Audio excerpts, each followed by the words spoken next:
Hey there, Jets fans. This is Matt Barbato, founder, editor-in-chief of nyjetfield.com.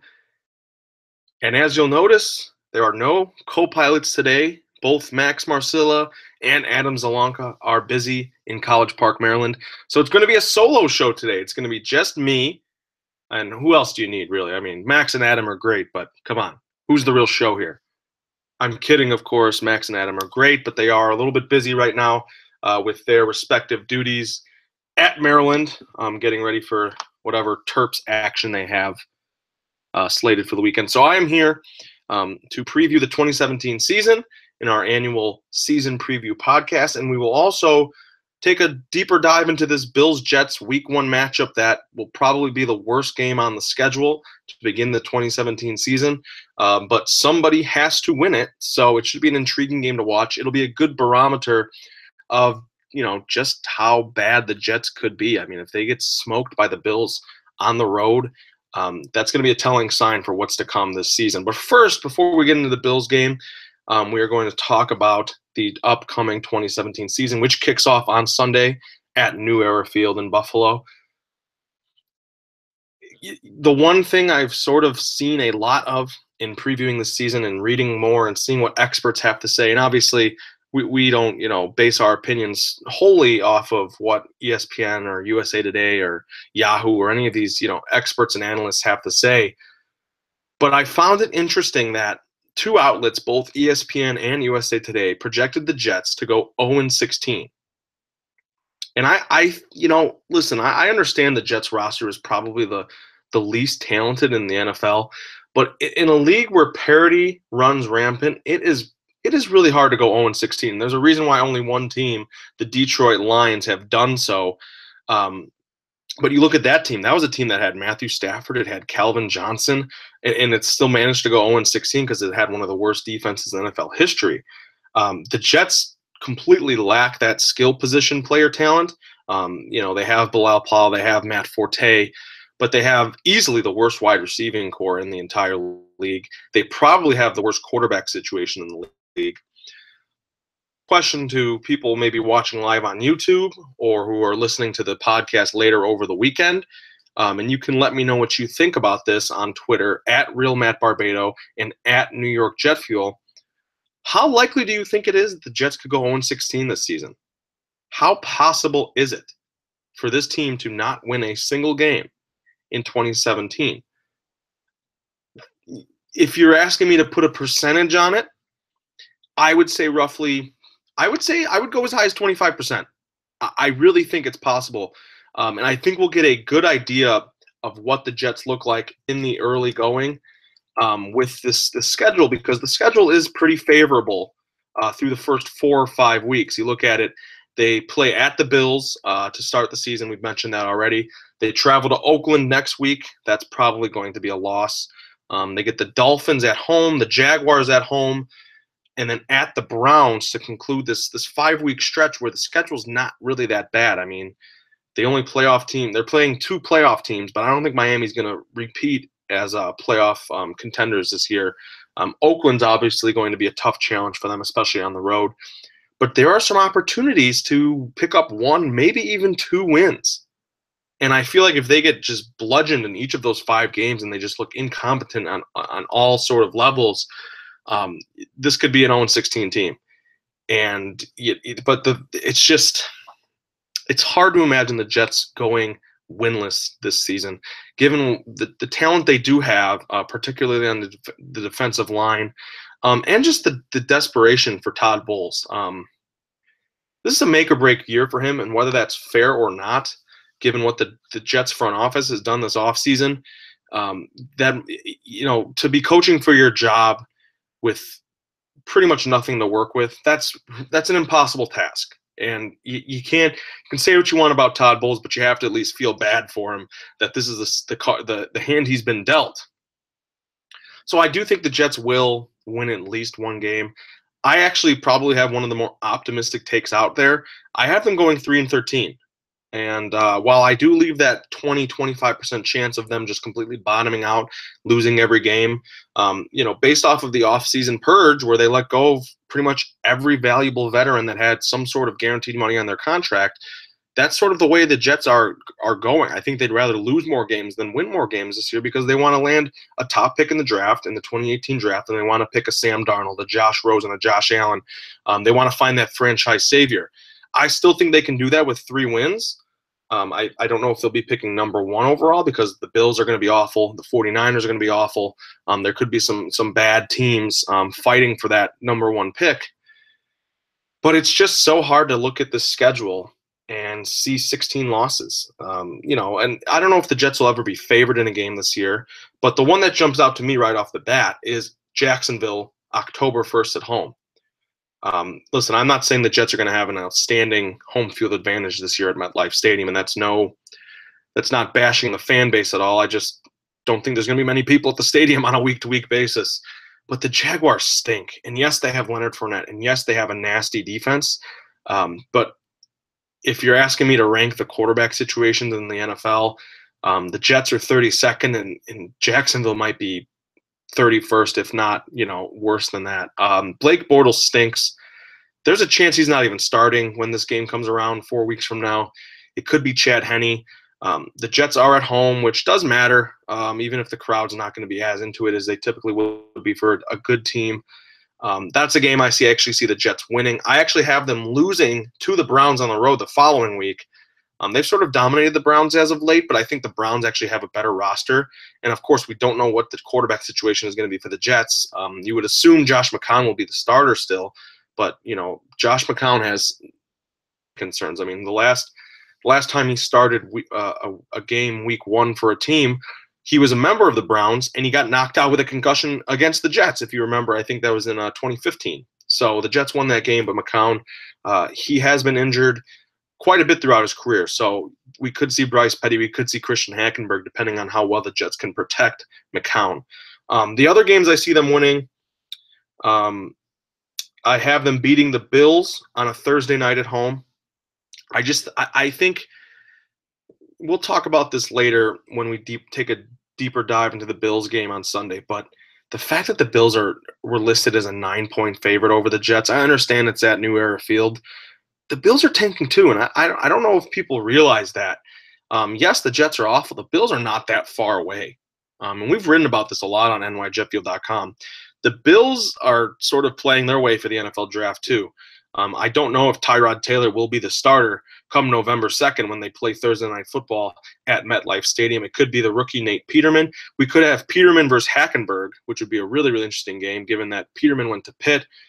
Hackenberg went to Penn State, kind of a little local rivalry there. So that could be kind of interesting. But I just think on the short week, I tend to side with the home team on those Thursday night matchups, and I think the Jets can steal a game from the Bills, who will have just as little to play for as they do. And the other game that might cause some controversy, I have the Jets actually beating the Chargers on Christmas Eve at MetLife Stadium. So I have all of their 3 wins coming at home, which I think makes sense because their road schedule is pretty brutal. But it's the West Coast coming East Coast for a noon kickoff or a 1 p.m. kickoff Eastern time. People have the Chargers going to the playoffs this year. I just don't see it. I don't think their offensive line is very good. I think this is a game that Leonard Williams, Mo Wilkerson could dominate if they're healthy. The Jets might have more answers at wide receiver. They might have etched roles for each of their running backs that make more sense, that make them more useful. So I could see them stealing that game. Maybe the Chargers are in contention come week 16. Maybe they have 8-9 wins. But I don't think the Chargers are as good as people think they're going to be. So I do have the Jets stealing that game. And obviously, a lot can change from now until week 16. Another question, and this is what I wrote in my season manifesto. I write this every year. It's an annual column where I sort of try and take an angle or a theme and sort of extrapolate it over the course of what this season means for the Jets. So the 2017 version is now up. You can check that out on nyjetfield.com. And if you were to ask me, the Jets are going to be terrible this year. They're not going to win a lot of games. But what's one question or concern you need to see resolved by season's end, I think it revolves around Mike Maccagnan. I think I need to come out of this season knowing that Mike Maccagnan might not be perfect, and I'm not saying no GM is. He's not Bill Belichick. He's not John Schneider in Seattle. He's not Ted Thompson in Green Bay. I just need to know he's good enough to do his job and sort of take the Jets out of this darkness that is this ugly rebuild. McGagan's done a great job tearing everything down. The Jets are going to have a ton of cap space to play with next year. They're going to probably be picking in the top 5 of the NFL draft in 2018. But is McGagnon the guy to lead the rebuild? And right now, I'm not so sure. Listen, what draft picks have really panned out for McGagnon since he began his tenure? Yes, Leonard Williams, obviously, but Leonard Williams also fell into McGagnon's lap with his first draft pick, the number 6 overall pick in the 2015 draft. So, yeah, that was sort of by fortune. And Leonard Williams is a great player. So, I mean, you got to give McGagnon credit for actually picking him. But the rest of McGagnon's draft class, his draft pedigree isn't really defined yet. I'm not willing to rule him out. Obviously, we don't know what this 2017 rookie class will provide. But you sort of look around the class. I mean, in 2015, Devin Smith, I mean, both of his second-round picks have not panned out. Devin Smith, don't think he has a future with the Jets beyond this year. Can't stay healthy. Christian Hackenberg, don't think he has a future with the Jets in general. He might live out the rest of his contract with the team, but I don't think, based off of what we've seen this preseason, that Hackenberg has taken great steps to improve. And that's not even his fault. It's just he's so far behind when you look at other quarterbacks in their development. I mean, what does it say that the Cleveland Browns, who are not in a great position to win games either, I mean, they're going to be bad too, but what does it say that they are going to throw rookie DeShone Kizer out there, a second-round pick out of Notre Dame? He's going to be their week 1 starter, despite people saying, including Notre Dame head coach Brian Kelly, saying he needs to come back to school to develop. I mean, he's not ready, which is kind of crazy. I mean, it's kind of insane to think that a rookie who nobody really thought was ready, has a lot of raw talent, don't get me wrong, but just wasn't ready for that next step to the NFL. He's starting week 1, whereas Hackenberg, who was viewed as a prodigy prospect, he can't even see the field in the regular season. He's only dressed for 1 regular season game.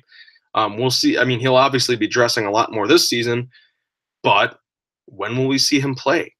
Is he ready? And if you ask me right now, is Christian Hackenberg ready to play an NFL game as a starter? I would say no. And that's a pick. I mean, I maybe went a little too far in saying it would define McGagnon's era with the team, but it certainly could, and it's certainly not panning out right now. Lorenzo Malden has not really lived up to his hype as an edge rusher. Had a really disappointing 2016 season. Bryce Petty's a guy. Jarvis Harrison and Deion Simon are now not even on the team. So that's the 2015 class. I mean, we're still looking for returns from Darren Lee. Showed some glimpses as a rookie. We'll see how he progresses. Same with Jordan Jenkins. Justin Burris could end up being a starter for this team at cornerback come season's end. Brandon Shell, it looks like he'll be the week 1 starter at right tackle. Lachlan Edwards, we're going to get a good look at Lachlan Edwards because the Jets are going to be punting a hell of a lot this year. And then Sharon Peak, who didn't really do as much as I had expected him to in training camp in the preseason. He could end up being just a depth receiver, and he's only getting moved further down the depth chart with the additions of Jeremy Curley and Jermaine Kearse. And then we'll see what this 2017 class has in store for us. It was a bold call by McGagnon to take not only 2 safeties in a row, but then 2 wide receivers with his first 4 picks. So those are going to be the 4 guys you sort of hone in on when evaluating McGagnon's draft class from 2017. So if you ask me, I need to come out of the 2017 season not just knowing what we have in Christian Hackenberg, what kind of talent the Jets have on the roster. I need to know if McGagnon's doing a good job as a drafter and a talent evaluator. And if the 2017 class stubs its toe and there's not a ton of excitement in the earlier classes from the McGagnon era, then I'm really concerned because the Jets are sort of tearing everything down, and Woody Johnson has given McGagnon clearance to sort of tear this whole thing down and rebuild it. And I want to know entering next year that he is the right guy to do so. Hey, so we have an exciting promotion that Jet Fuel has with the New York Jets. If you're interested in buying tickets for at a discounted rate for a few of the home games this year, go to nyjetfuel.com/tickets. You can learn more about that. It's a great rate. It's a great opportunity to go see the Jets live, and it won't break your bank. So you can check out the home opener against Miami. You can see the game against Jacksonville, which is a game I have the Jets winning. Week 4 on October 1st. That Dolphins game is week 3, September 24th. And then on October 29th, you can see the defending NFC champions come to town. And I'm not saying that's going to be a win for the Jets, but you'll get to see a pretty darn good football team play against the Jets. So that's exciting. Go to nyjetfuel.com/tickets. There is a link on that page that you can click that'll take you to Ticketmaster. You do that and you put in the promo code FUEL. That's FUEL, as in New York Jet Fuel.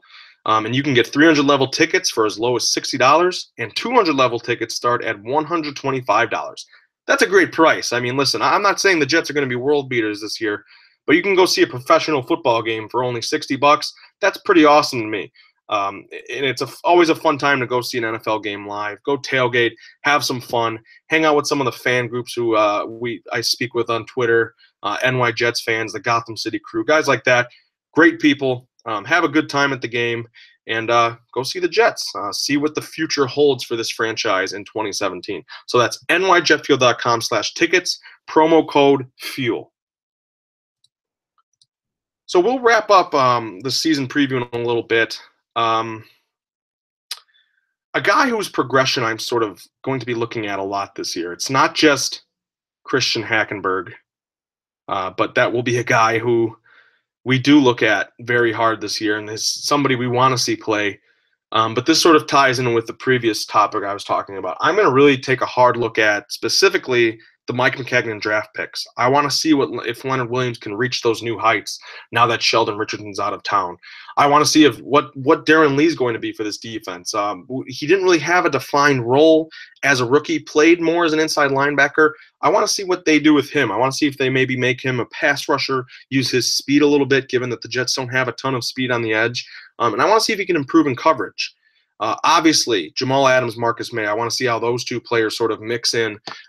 Adams was very interchangeable during the preseason, played linebacker, safety, lined up in the front seven, lined up as a blitzer. He's going to be all over the field this year, so that'll be kind of fun to watch to see how Todd Bowles deploys him. And same with Marcus May. I think the Jets have a pair of interchangeable safeties. We don't know how good they can be, but we do know they can play a lot of different positions. They can do a lot of different things. And yeah, I'm going to be really taking a hard look at the rookie receivers too. This is an opportunity for both of these players, given the lackluster options on the depth chart, to sort of make an impact right away. And I think it's telling that the Jets went out and traded for Jermaine Kearse. And I know that was because they wanted to get rid of Sheldon Richardson too, but Kearse was clearly a guy the Jets had their eyes on. And then they went out and signed Jeremy Curley after he was released by the 49ers. So clearly they took a look at the preseason and probably weren't very impressed with what they had at receiver.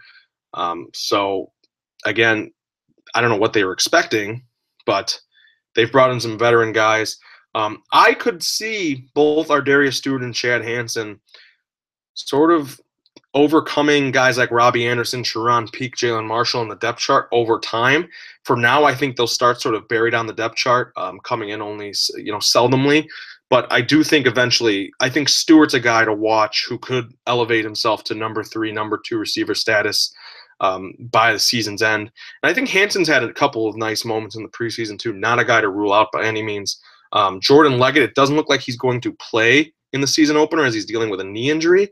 But once he's healthy, he's going to have every opportunity to seize the starting job, at least as a pass catcher, maybe not as a blocker, but he's an athletic player, and I'd like to see what he could do. Dylan Donahue, Elijah McGuire, late-round picks who have a little bit of upside. McGuire, looked pretty decent in the preseason. Only a 6th-round pick out of Louisiana Lafayette, but showed some things in the preseason that made me actually think Matt Forte could be expendable, and the Jets ultimately kept him, despite my conspiracy theories. But yeah, McGuire's a guy who could fill in as a spot running back. Probably won't play a ton early on, but as a change of pace guy to spell Forte, to spell Powell, I could see him being good in that role as a rookie. But yeah, that's the progression. I'm sort of it's sort of a cop out answer, but I'm looking at all the McTagnon picks. I need to know what the Jets have in each of these guys, and whether Mike McGagnon's doing a good job with his draft strategy. So we're going to close out the 2017 season preview with some rapid fire questions. And this was originally something I was going to do with whoever was going to be my co-pilot on today's show. Unfortunately, I'm just going to have to answer them myself. But you can, of course, chime in on Twitter at New York Jet Fuel, at Real Matt Barbato.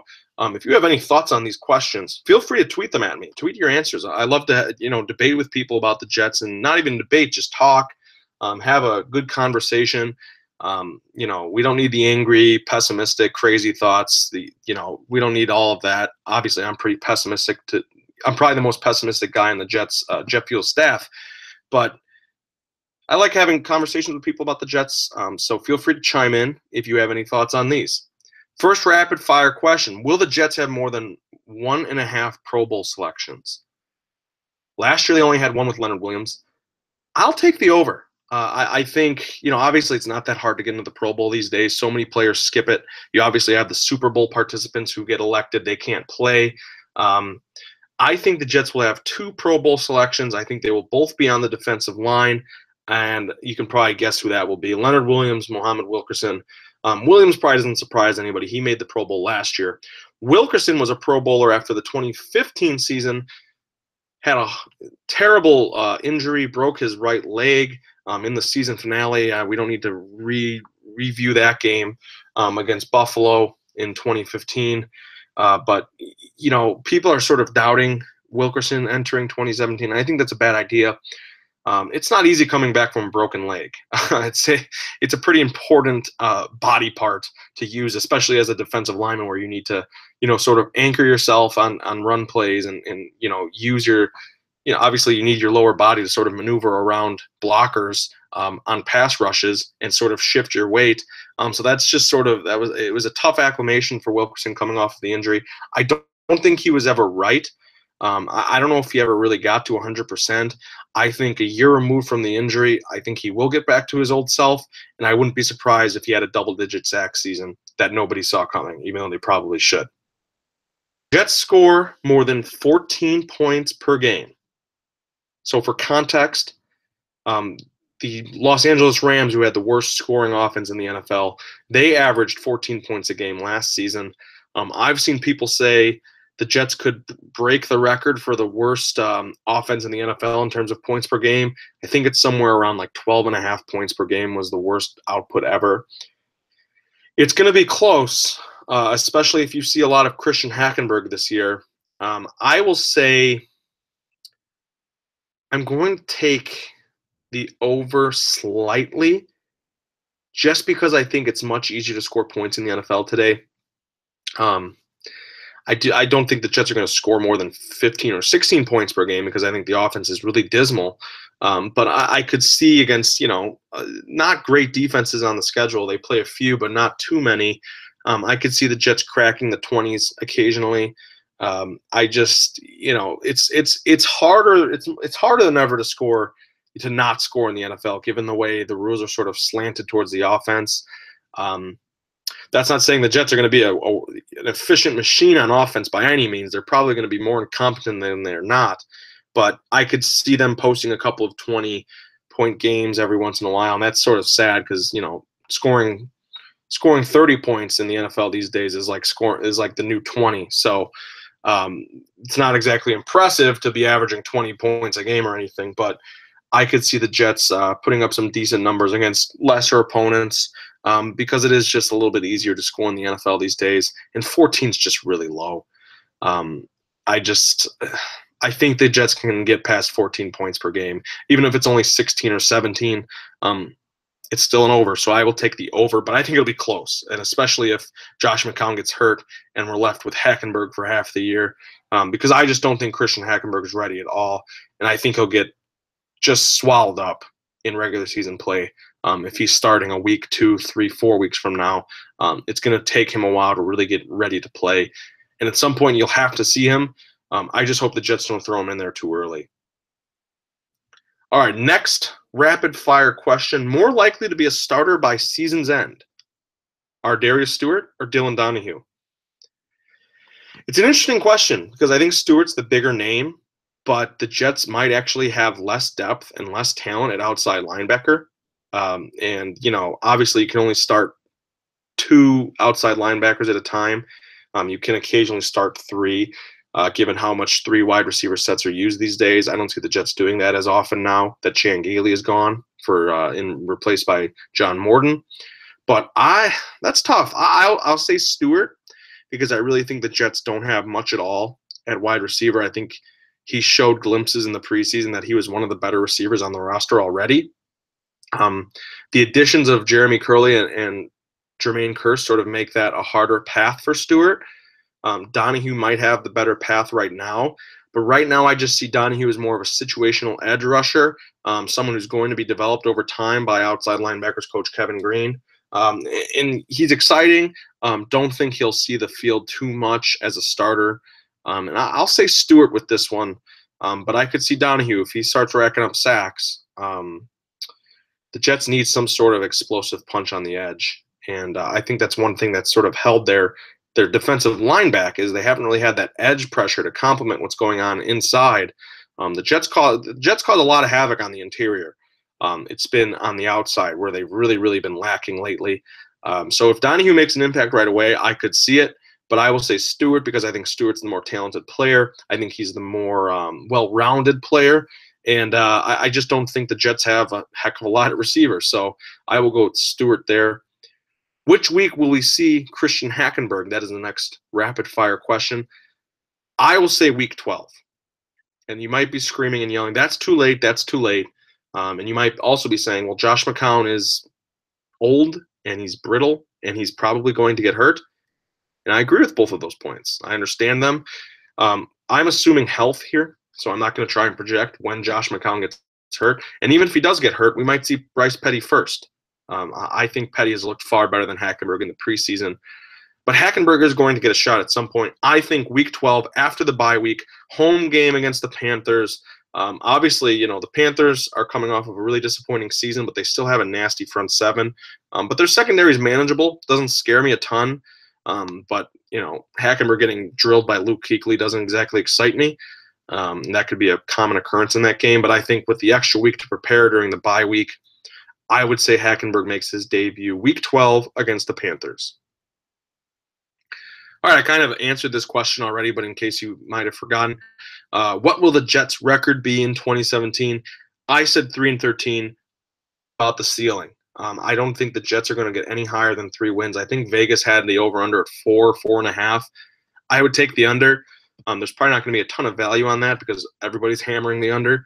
But I think the ceiling for the Jets is 3 wins. I think the floor is as low as 0. I think the more likely outcome is 2 or 3. And our final rapid-fire question to wrap up the season preview portion of the podcast. This is what I want to hear from fans about. Tweet at me, at RealMattBarbato, at New York Jet. I really want to hear what you guys have to say about this. Will Todd Bowles be fired after the 2017 season? This is a topic I've talked about a little bit earlier in the show. I don't think Todd Bowles is getting a fair chance at all. But the Jets, this rebuild is what the Jets probably should have done in 2015 when it was Bowles and McAgnon's first year. But they're doing it in Bowles' 3rd year, and he's coaching. He might be coaching for his job. And I wrote this in my season manifesto, which you can find on nyjetfield.com. The naive side of me says, I think the Jets, they wouldn't have done this without assuring Bowles that, he's going to have his job beyond 2017. Obviously, this isn't a fair shake. The Jets will take care of him. I don't think he gets fired because it would be so wrong to have a coach, be in his 3rd season after a good first season, a disastrous second season, and then throw him under the bus with a garbage roster. So the naive side of me says, I think Bowles has a vote of confidence, barring a potentially awful, horrendous, worse season than we could have even expected type of year. The naive side of me says, oh, maybe they're Bulls will have at least one more year after this. The cynical side of me says, yeah, the Jets could be awful. Bulls could be dealt with the worst hand in the NFL, and it won't matter because he'll be fired. So Woody Johnson has said that he's looking for progress from the young players. He's looking for development. And I think even though Woody is abroad now as the ambassador to the United Kingdom, I think Christopher Johnson, who's replacing Woody, I think will be sort of looking at the same message. And I think Mike Maccagnan will be too. Could Maccagnan be fired after this year? I say no. I think he's been sort of tabbed as the architect of this rebuild. I think he'll be given at least one more year after this. As for Bulls, if the Jets go 1-15, if they go 0-16, and you don't see much progress from the youngsters, I say yes. If the Jets win more than 3 games, even if they win only 4 or 5, I think Bulls should be in the Coach of the Year category. I think you should really be in consideration. I'm not even joking. This roster's awful. I mean, if the Jets won 5 games, Bulls should at least get some votes.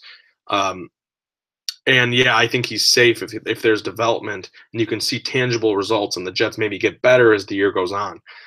So to say, oh boy, this is tough. I think Bulls does get fired, and that's mainly because I'm a cynic. And I think the Jets are just going to be really bad this year. And yes, they've lost like some of the distractions, like Sheldon Richardson, Brandon Marshall, and they're infusing that with some good young leaders like Jamal Adams. But I just don't know how Bulls makes it through this season. I don't think 3 wins would be enough to save his job. There would have to be a lot of progress, or something out of Bulls' control to happen that would keep him safe if they win 3 games or fewer. So I will say Todd Bowles will be fired after the 2017 season. But I want to hear from you. So let me know about that on Twitter at New York Jet Fuel at Real Matt Barbato. Now we'll talk about the Buffalo Bills. We will segue into our Week 1 preview on the Jet Fuel podcast. This is a really interesting game, and you might not believe that on paper because both rosters are pretty horrid. But I guess somebody doesn't have to win, but figuratively speaking, someone has to win this game unless there is a tie. Which would it shock anybody if these two teams played to a 12-12 tie? With 8 field goals and 6 interceptions? No, it wouldn't shock me if it was an awful tie. That would probably be bad. I mean, both teams would probably be disappointed in that. Obviously one team, the winning team, would be disappointed too, probably because they want the best draft position possible. But it'd be much better to lose than the tie, given the state of both of these teams and what they're aiming for in the next year's draft.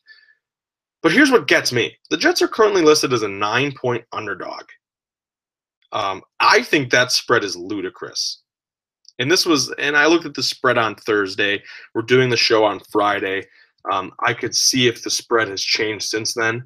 But assuming it hasn't, I have a really hard time envisioning the Bills, even at home, covering a 9-point spread. Listen, I understand the Jets are going to be bad, but don't forget just how bad the Bills are too. And, the spread on Bovada, at least, the spread has dropped a point. The Jets are now getting 8 points on the road against the Bills. And I still think that's too much. I see this as more of a 3 to 5 point game. Listen, the Bills have LaShawn McCoy, and he is easily the best player on the field between both teams. But, it's not like the Jets haven't stopped McCoy before. The defensive line is good enough to sort of limit him. And I think when you know that Buffalo's entire offense stems around LaShawn McCoy, I think it makes it a lot easier than in years past when they had talented players like Sammy Watkins to worry about on the outside. The Bills and the Jets might have the worst receiving cores in the league. The Bills have said goodbye to Sammy Watkins. They now have Jordan Matthews and Zay Jones as their top receivers. Zay Jones is a rookie out of East Carolina. Jordan Matthews, you probably know him from Philadelphia, but he has a sternum injury that, I don't know how much pain, he'll be playing through. That could be enough to sort of limit him on Sunday. I can't believe it's a 9-point spread. I think both defenses, I would definitely take the under. I don't think there's going to be a lot of scoring in this game, and that also helps the spread. I think the Jets will keep it within single digits because I just don't think the Bills are very good. And yeah, Tyrod Taylor has beaten the Jets before, but I think the Bills are inclined to turn away from Taylor at some point in the season. And I think their sort of teardown this summer is an indication that they don't have Tyrod Taylor in their future plans. Um, in terms of stopping the Bills' offense, there's really nobody who scares me aside from McCoy and Taylor. I think Zay Jones is a guy to watch. I think he's a talented player. I believe the Bills took him in the second round. And New York secondary is kind of a mess. Morris Claiborne, Buster Screen, they will be the probable starters. You could see Darrell Roberts. You could see Justin Burris. Marcus Williams could line up on the outside opposite Claiborne. Claiborne is a decent cornerback when he's healthy. So he is healthy right now, so that's good news for the Jets. But he's their top guy. I would imagine he covers Zay Jones primarily on the outside. They'll leave Screen with Jordan Matthews, and that could be a big mismatch in the slot. And then I don't know who's going to play receiver for the Bills outside of that. They sort of have the same band of misfits that they've had in the past. Not a great group at all, not very deep. And that's not a bad thing for the Jets secondary because they don't have much talent either. And you could even argue that the Jets have more talent in the secondary than the Bills do at receiver. Obviously, the guy you have to watch is Taylor. He makes too many plays with his legs. The Jets will have to contain him throughout the game. And the edge players, whether it's Jordan Jenkins, Josh Martin, Dylan Donahue, whoever lines up on the edge, they're going to be responsible for sealing it, making sure that Taylor's at least contained in the pocket. I mean, the name of the game for the Jets should be to make Tyrod Taylor throw as much as possible. He's not a very accurate passer. He's not a very good passer. And I'd rather lose a game with Zay Jones catching 10 passes for 210 yards against you than LaShawn McCoy rushing for 150 yards and 3 touchdowns. So I think the emphasis will be stopping the run, putting 8 in the box, 7 in the box constantly, and daring Taylor to beat you with his arm and not his legs. You cannot let him run. If he gets pocket, it's going to be a long day for the Jets defense. And yeah, I think if you can stop McCoy, I think that makes it a lot easier. And we'll see if the Jets are able to do that. I think they have a decent front seven. Demario Davis is a decent player. Darren Lee is obviously a decent player. You've got Wilkerson. You've got Williams. They have some decent depth at linebacker. So I don't think stopping McCoy will be a huge issue. It'll be more keeping Taylor contained and making sure that just Zay Jones or Jordan Matthews doesn't kill you. Offensively for the Jets, Josh McCown's first start, making his debut with the team. I think this is his 7th different team he started a game for in his long career. It's kind of ridiculous. I don't really know what to expect. McCown looked really sharp in the first preseason game, led the Jets on a touchdown drive on his first series, and then was never seen from again until the 4th preseason game where the Jets almost got him hurt by playing him. Luckily, he was okay, but we just don't really know what to base. I mean, the 4th preseason game is tough to base anything off of because the Jets weren't playing against any starters from Philadelphia. They were playing against backups. So even though the Jets moved the ball down the field decently, it was against second, third string players trying to make a roster. So not exactly impressive. At least in the first preseason game, McCown led a drive against Tennessee's starting defense for the most part, and he looked pretty sharp on that drive. The Bills don't have a great defense. It's a lot of new parts. They've said goodbye to cornerback Ronald Darby in a trade for Jordan Matthews. They don't have a ton of talent in the secondary either. They lost Stephon Gilmore, obviously, to the Patriots. But this front seven is still talented. They still have some good players. It's going to be tough for the Jets, I think, to run the ball. I don't really trust this offensive line very much. It looked really out of sync throughout the preseason. And whether it's Kelvin Beachum, Ben Angelana, Brandon Shell, Brent Quale at tackle, I think the Jets do have a liability at both of their tackle spots. Obviously, Wesley Johnson didn't really secure the starting center job easily. Jonathan Harrison made it a competition. And then you have the guards, James Carpenter and Brian Winters, who didn't look great in the preseason either.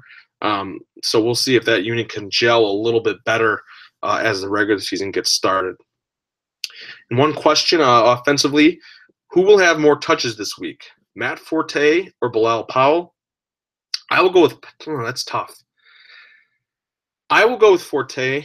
I think Powell will seize more of a role as the year goes on, but I think for now, Forte will be used more in the passing game, and I think that will make the difference. Last year, Chan Gailey just didn't use Matt Forte like he should have. Gailey wore him down. I remember, I think in week 2 against the Bills when they played that Thursday night game, I think he carried the ball like 30 times. And Forte just sort of wore down as the season went on. It was inexplicable usage by Chan Gailey, and that's why he's fired and gone, or I should say, air quotes, retired, which is a bunch of BS. He was a horrible offensive coordinator. If you were to rank the recent Jets offensive coordinators, Gailey would be behind Brian Schottenheimer. He'd be behind Marty Morningweg. He'd be behind Tony Sperano. And all those guys, aside from Schottenheimer, were pretty awful. But Gailey was clueless. Guy he didn't know what the hell he was doing. He's an idiot. So that's my Chan Gailey rant of the week. I hope you enjoyed that. Sponsored by nothing. Sponsored by so. But anyways, grossly misused with Gailey. He's going to see more of a role as a pass catcher, as he should in his second season with the team. And I think that sort of limits Bilal Powell's usage a little bit, because Powell sort of became the pass catching back in the offense, which didn't make a ton of sense. And then Forte ended up getting hurt. I really think the Jets are going to keep it close to 50-50 usage. I think both guys are going to see a similar amount of reps. And it's going to be really, I mean, if you're trying to project it from a fantasy standpoint, I would say stay away from both until we get more clarity. But I would say Forte gets a slight bump because he is the veteran. He is probably the better player. He's healthy. I say all systems go for him, and I think you'll see him more in the passing game. But I hope we see both of them on the field a lot. That was something I suggested last year, and of course, Chan Gailey didn't do it because he probably didn't even know who was on the team. I would like to see maybe more formations where it's maybe 4 wide or so if they're in shotgun and passing situation, with Forte as the back, and Powell split out wide. I think that'd be sort of exciting. Maybe use some motion to sort of create some misdirection, some intrigue, some confusion. That's what I would do. I would try and get them on the field both at the same time, but we'll see what Jets Coast offense, which will probably feature more 11 and 21 personnel, which is 1 tight end, 1 running back, 2 tight ends, 1 running back. I think you're only going to see 2 receiver sets for the most part too, unless the Jets need to throw. So you're probably only going to get 1 tailback out there at a time, and I would lean with Forte as the guy who sees the field just a bit more than Powell in week 1. All right, it is time to wrap up this solo version of the Jet Fuel podcast, but before we do that, I will give you my prediction for today's game. By 8 points, the Bills are favored by 8 points right now, and I think it will be close. I think the Jets will keep the game close. I think their defense is good enough to contain LaShawn McCoy and Tyrod Taylor. I don't think the Bills have – I think the Bills are only slightly more talented than the Jets are, so that's why I think the spread is sort of ludicrous. I think the Bills being at home, they will pull this one out. I think the Bills will win 13 in an instant classic that nobody will want to talk about the day after. So, yeah, that's Bills 19-13. I think the Jets do keep it close, though. I don't think they're going to lose by double digits. If they do lose by double digits, then we're going to be in store for a really, really long season, because that means the Jets are going to be really, really, really bad. So we shall see. But be sure to follow us all weekend long. We will have plenty of news. We'll have plenty of analysis on Sunday when the Jets kick off the 2017 season. Once again, my prediction, Matt Barbato, Jets 13. The Jets will start the season 0-1, and I don't think they'll look very good in doing it. So we want to thank you very much for listening to this solo edition of the Jet Fuel podcast. I know it's a little bit different from our traditional format, but I hope you enjoyed just hearing my thoughts, listening to me talk, and I hope you'll interact with me on Twitter. You can follow me at Real Matt Barbato, right, at New York Jet Fuel, and even though Max and Adam are gone, I'll give them a plug because I'm a really nice guy. You can follow Max on Twitter at mmarcilla98. Follow Adam Zalanka, my 2 co-pilots, at Adam Solanka. Thank you very much again for listening to this solo edition of the Jet Fuel podcast. Maybe I should just go solo. Maybe I should pull a Harry Styles and break up with the band. What do you think? Let me know on Twitter what you think about that. And be sure to check out nyjetfuel.com/tickets. Use the promo code FUEL when you get if you want to get tickets for as low as $60 to the Dolphins, Falcons, and Jaguars games at MetLife Stadium. So we appreciate if you do that.